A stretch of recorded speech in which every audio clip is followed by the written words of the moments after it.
Yes, tukomyewo nate era Mamelo Media UG naku lwakubiri naku zomwe ziri 21 mwezi gwa January 2025 era nga olunaku olwaleero tuleesa amawulire ng'atambudde olunaku olw'ejjo kire kyakesiza olunaku olwaleero era nga ga mukulu Alien Skin.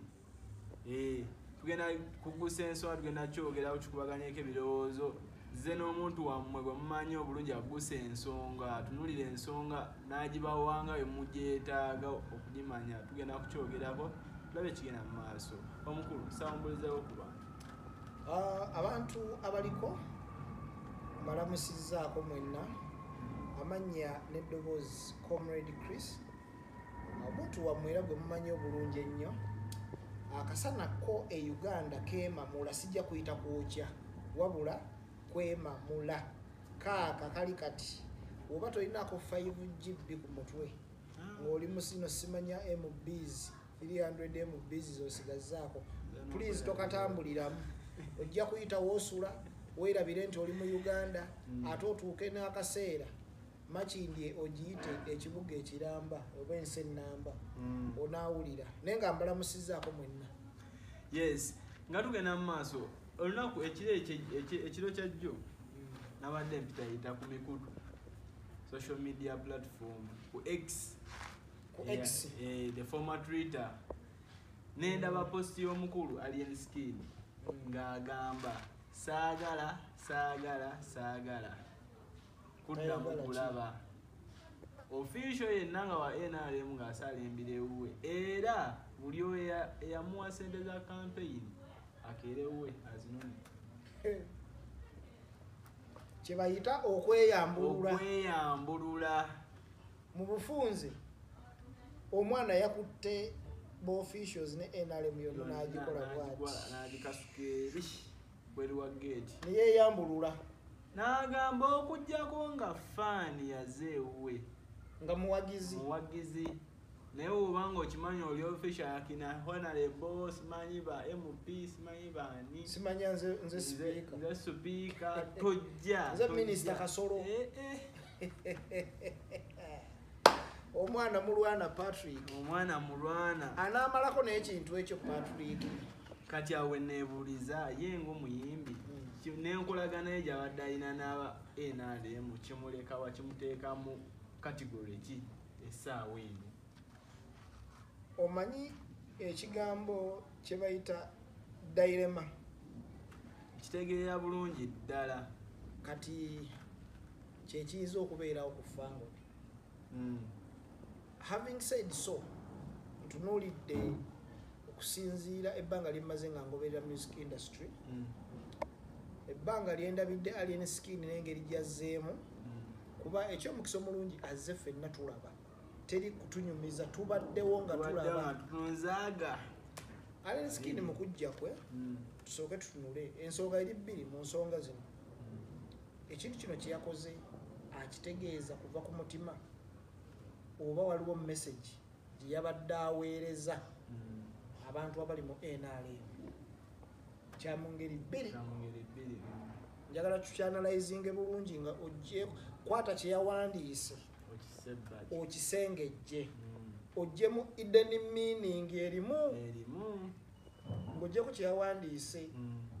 Kati bw'aba yagobye ba officials abadde ayimba ku mikolo gya gavumenti ng'omuyimbi, nze omu ku babadde batakiinaako buzibu by the way ku muyimbi yenna. Omuyimbi yenna as a business person okkirizibwa okuyimba ewantu wonna we bakuyise as long as nti ogeze kukola ki kasente because it is your business. Era omuyimbi agamba muze sijja kugenda wali kuyimbawo because bali sibawagira oba bakontana nekyempagira, then oyinza okwesanga nga oli mu mbeera etasobola kutegeerekeka. Naye yenna alina asobola okugenda okufuna akasente as in business not in supporting, it is very okay. So Alien Skin ajja atya okutandika okuyimba ku mikolo gya NRM. Yenkolagana eyaliwo wakati we ne ba officials abo be yagobye ku ssaawa eno, abamu abali mu NRM abakungu ddala. Kubanze ne bwe nagenda kukomera nga ngenza okukyalira Alien Skin nga bamukutte waliyo omukungu gwe nalaba naye era yali azze okumukyalira wa NRM yali azze nga mukungu official kati naye yamugobeddemu bano be yakubye emboko genda kakati olina okukitunuulira n'obwegendera. It's a mind game. Olina okusooka n'okiteeka mu gulu n'okwata kigambo ku kigambo okinnyonnyole. Alien Skin yabadde ategeeza why this message now nti mu kaseera wabadde ng'alinawo embiranyi wakati we ne Palaso mu kaseera wabadde n'obuzibu bwe ne Abitex mu kaseera wabadde n'obuzibu bwe naki n'abantu ne media abadde agumiikiriza embeera eno. Tetunaba kuwulirayo ko nti yabadde afunyeeko obutakkaanya okuva mu bantu abo babadde ayimbira ku mikolo gyabwe. Lwaki olina okwebuuza why now nga yatuweereza message bwe yali mu Lubiri nti mulinde 2025 mu kalulu mu campaign bijja kuba biralamu. The same person avaayo n'akugamba nti kati mbeyambudde mwenna kati ddayo olabe history omulifalinge ku biri current of the message entuufu. Gwe ngaali eyo ali mu kulaba you must get the message. Tokwata bukwasi tweet oba post gye walabye n'osalawo n'ogamba yayogedde bw'atyo n'okirekawo n'ogenda. There is a message gyali mu kusindika either to the public or to the officials. Oshegeera waliwo message ali mu kukola ki kubeera era nga yetumanyi abantu abo nga si bangu bayinamu embiranye era oba nga tobeegendereza bayinza okukozesa ensobi. Anti bw'otunuulira abantu bonna abazze nga bakolera NRM percentage abasinga kino sikyogera mu bubi naye abasinga bamaliriza bubi. Majority ekigwera bamaliriza bubi. Era abantu abakibuusa amangu ekigaali bakibuuseemu mangu ne batagenda nnyo wala. Kati abantu nga babbebekulu be babadde nga basigadde bali loyo eri ekibiina ekya NRM kuba ye muwagizi. Kati olina okwebuuza Alien Skin mu kugenda okuyimba ku mikolo gya NRM abadde agendayo nga muwagizi wa NRM oba abadde agendayo nga muyimbi omupangise. Kati kino kyo kikulaga abadde agendayo nga omuyimbi omupangise. Kati lwaki ayagala enkolagana eri eveewo mu kaseera kano? Lwaki? There is what? A question mark. Waliyo question mark enene ddala. Lwaki ayagala abayambulule? Waliwo element y'okuba nti bafunyeemu obutakkaanya mu bizinensi. Waliwo engeri gye bamukkiriranye kuba tayagala kumukkiriranya tayagala kumussa wansi. Waliwo engeri gye bamutyoboddemukko n'alaba nti these guys tebalaba mulimu gwange gwenkola. Kugamba ndowooza ne kibeera nti nno kiteekawo embeera nti kati kambaweemu space. Okitegera ndowooza oba tugiyite stand. Simanyi not as such but nkugambe kali akantu. Now nekirala wabuuzizza effect kyeyinza okukivaamu. Alien Skin muntu abadde atambula n'eggaali era eggaali ye tewaliwe wali owulidde ku poliisi nti bakutte eggaali eyo mu mbeera yonna ebaddewo mu ntalo zonna ze balwanye ze bayiseemu eggaali ebadde esigalawo era bwe bakwatako babakwata ne babakola ki ne babajjayo. Kati so ne kitegeeza nti Dairema eri gye nakugambye ayolekedde akaseera akazibu. If it is true nti yabagobye tebagenda muleka kugenda bwatyo. They will come hunting for him. Lwaki? Character gye yabuildinga anirule ayina abavubuka bangi abamukkiririzaamu. Abavubuka abamukkiririzaamu bangi ate abavubuka abo gavumenti beyeetaaga naddala ng'akalulu kasembedde.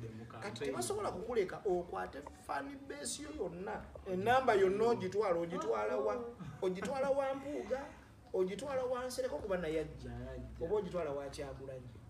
Awo omuntu watamanyi ekiddaka omusajja ayinza okuba nga bweba bayonedde mu meeting netagenda bulungi ka price tag kalina okukola ki okubeera nga bakatunuulira bakakonsideringi kyenyinza okulowooza naye ntunuulira akaseera akazibu if it is true nti yakoze eki yabavuddemu yabeeyambuludde moment enzibu ejja kujja maaso awo eggaali banaatera otandika ogiyiggeemu kwemu olabe nga bosman takyaddamu kubeera ngaoli gwe twali tumanyi olw'ensonga wano mu Uganda gavumenti esobola okuleka n'okola buli kimu azonga ziti tobayingiridde kati ate bw'oba nga obeeyawuddeko n'ogamba kati n'abampaako ku ssente bwammwe kati mu bukime sikyayagala ebiraga tulabayo nga nabo bagamba nedda ale nga tumaliriza twongera okubajukiza tukyabaleetera amawulire